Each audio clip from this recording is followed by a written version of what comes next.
Sa mga hindi pa naiintindihan kung ano daw ba yung 20% tax na ipapatong daw sa savings account natin sa bangko, panoorin po natin to. Wait, it's a joke. So the government decided to impose 20% tax on interest earned for time deposit. Yun naman po pala interest earned sa time deposit. Hindi po dun sa actual savings account natin. Kaya wag po tayong kabahan. Anong ibig sabihin yan? Yan, nagbukas ka ng time deposit. Nagpasok ka ng 10,000 pesos. Tapos, ang contract nyo sa time deposit is long term, so 5 years mo siyang hindi gagalawin sa bank account. Kunyari, sa loob ng 5 taon, kumita ng 2,000 pesos yung pera mo. So, yan yung interest earned.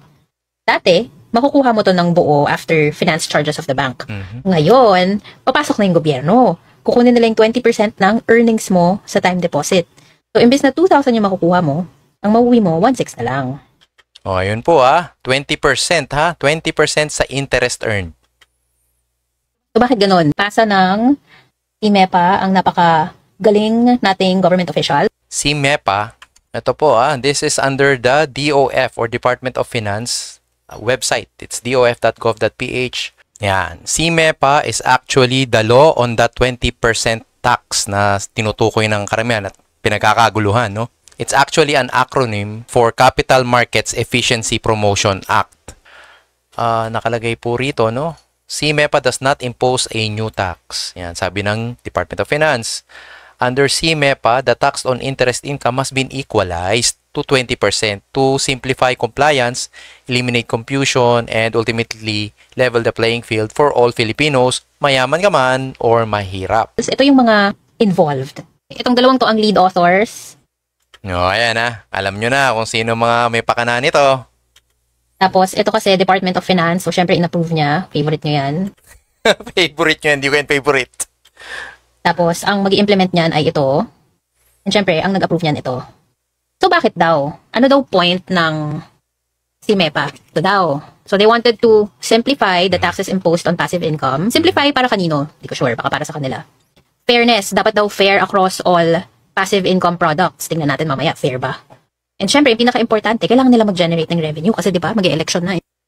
Tingnan natin yung unang goal nila, simplify. Ano-ano ba yung iba't ibang klase ng passive income? Ito yan. Interest sa short-term deposit, dati 20, ngayon 20. Okay. O, di ba? Short-term deposit, yung pa yung regular savings natin, hindi naman siya nagbago. Matagal na siyang 20%.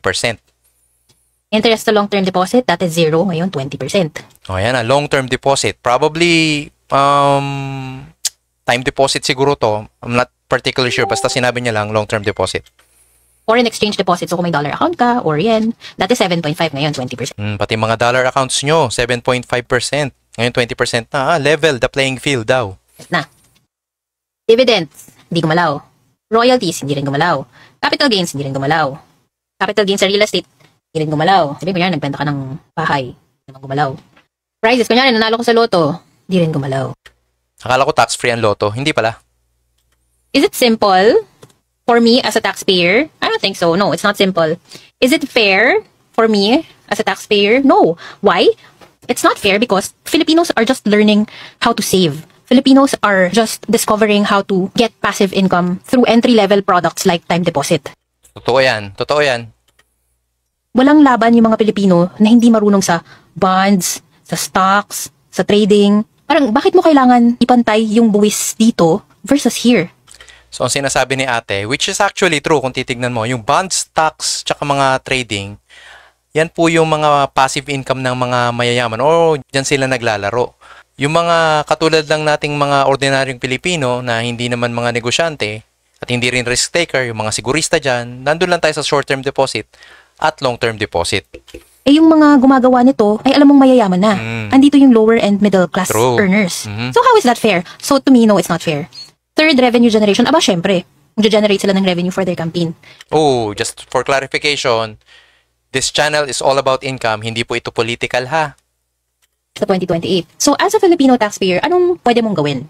If your time deposit is opened before July 1, you're safe. It's okay. Hindi ito magagalaw. Huwag niyong galawin. Kasi hindi naman kayo affected. If you want to build passive income, you might need to explore a product called Pera. It's an investment product from the government, but it's run by private banks.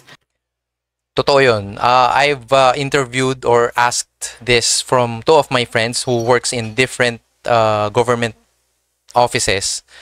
They have been implementing pera for some time now. It's tax exempt pa for now. And then you have MP2 savings.